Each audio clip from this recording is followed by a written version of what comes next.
So this is the Hasbro Marvel Legends 6-inch scale single release of Iron Spider, part of the Beyond Amazing, I think 60th anniversary of Spider-Man that they're celebrating this year. And it comes in this new windowless packaging, my second figure I've acquired in this new packaging. I must say, it is quite sleek, you know.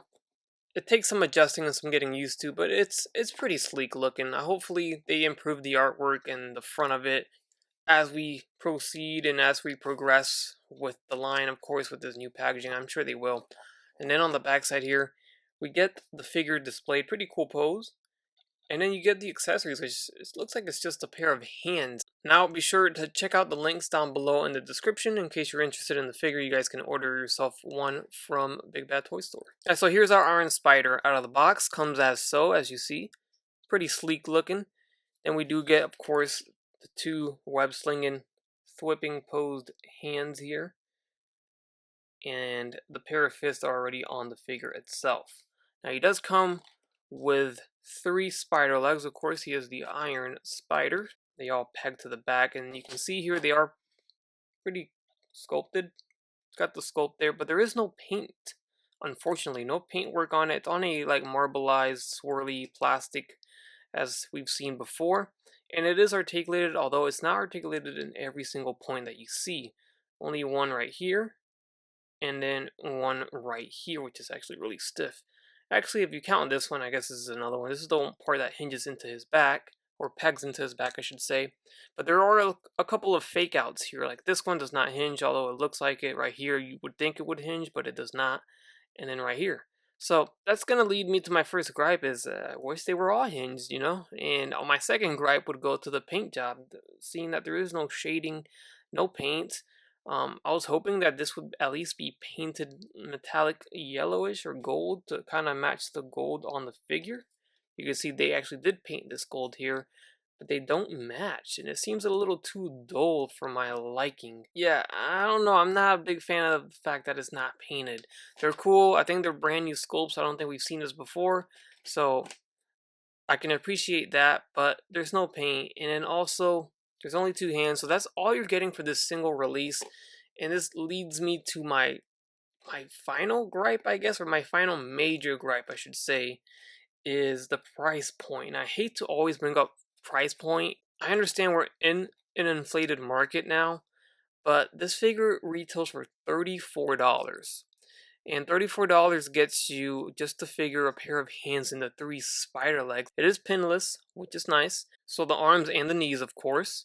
And overall, it looks good, I must say. I just don't know how I feel about that price point. I think it's just a tad bit too high. I could have easily seen this be released as a regular release among a wave for $24.99. I think $24.99 is a good price point for this guy.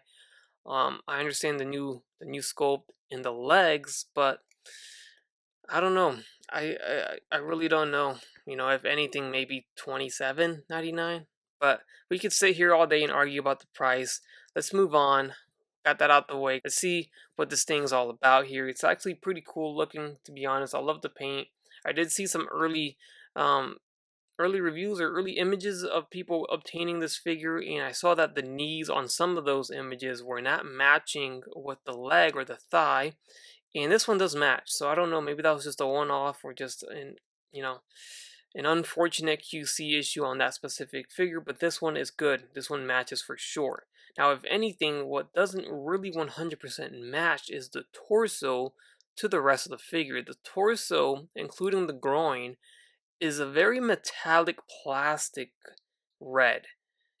And it doesn't entirely match the red on everything else. The arms, the legs, and the head. Now, it's not too crazy. You could still get away with it.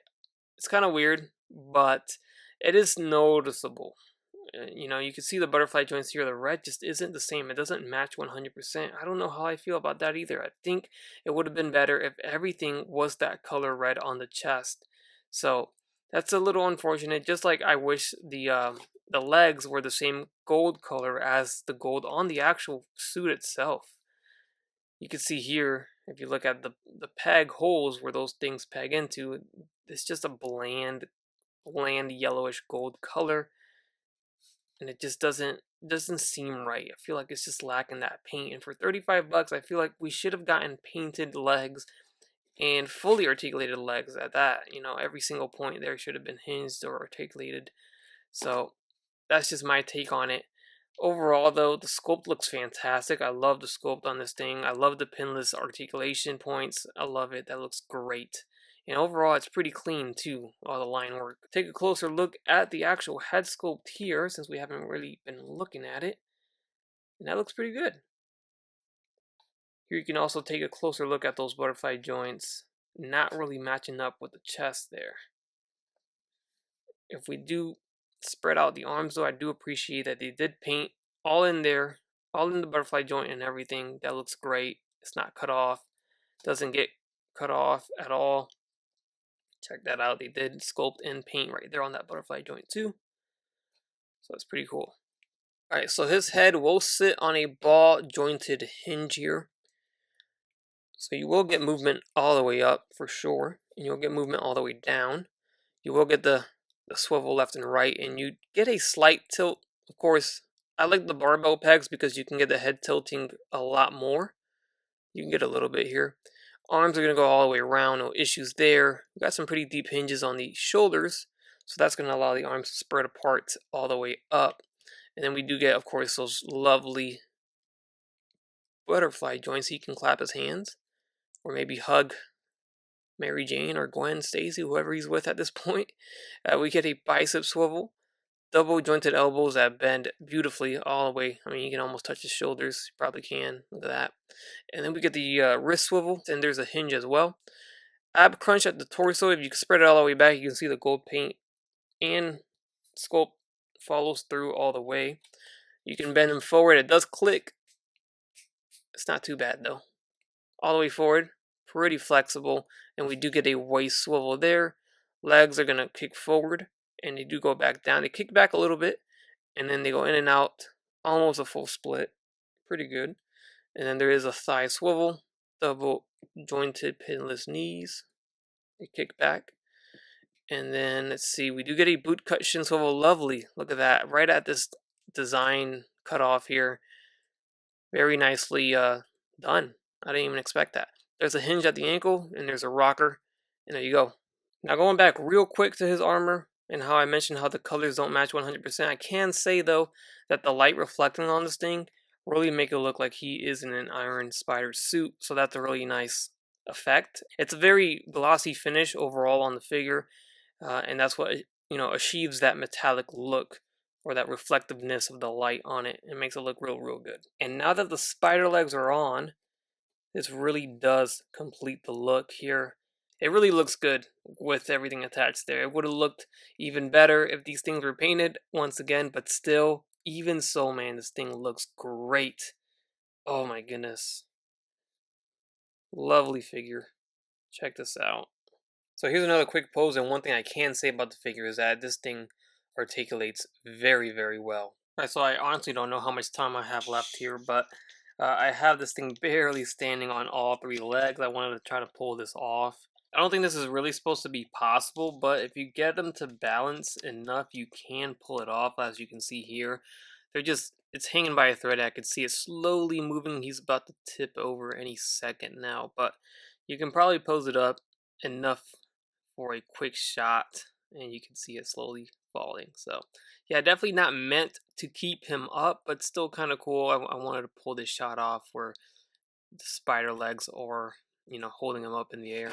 There he goes. All right, and I did want to kick off the comparisons here with this 80th anniversary Iron Man. I really like this one. The color schemes really match up here, so I wanted to put this Iron Man in specific. You can see the gold and the red are pretty similar. Now the red on Iron Man is a little bit brighter, a little darker tone on the Iron Spider, but still it's good enough. I think they look great. Of course, we had to get the Iron Spider next to the Iron Man here, so. Now they're both in iron suits, but Iron Man does stand taller. Alright, so here we have the amazing Iron Spider next to the J. Hernandez Black Symbiote Spider-Man here. Of course, this is on that retro vintage Spider-Man buck, so we all know and love that one. Black Symbiote does stand a little taller, maybe. It's about the same height. I don't know. It's hard to tell. It might be around the same height. And of course, here is the almighty retro Spider-Man himself. That's going to conclude my review of the Hasbro Marvel Legends Iron Spider figure. This thing is fantastic, I must say. All in all, after it's all said and done, after all the dust settles, it is a phenomenal figure in my book. I think it might be on my top 10 list, to be honest. Right now, as of right now, I think it's going to make my list. This is one of the best Marvel Legends of the year. It's so much fun to play and pose around. And I think you guys are going to really notice that once you get it in hand. It was definitely well worth the wait because I think Hasbro executed it very well. Just a few nitpicks here and there. So let me know your thoughts down below in the comment section and hit that like button while you're at it. Also consider subscribing if you haven't done so already. And as always, take care, take it easy, and I will catch you on the next one. Bye.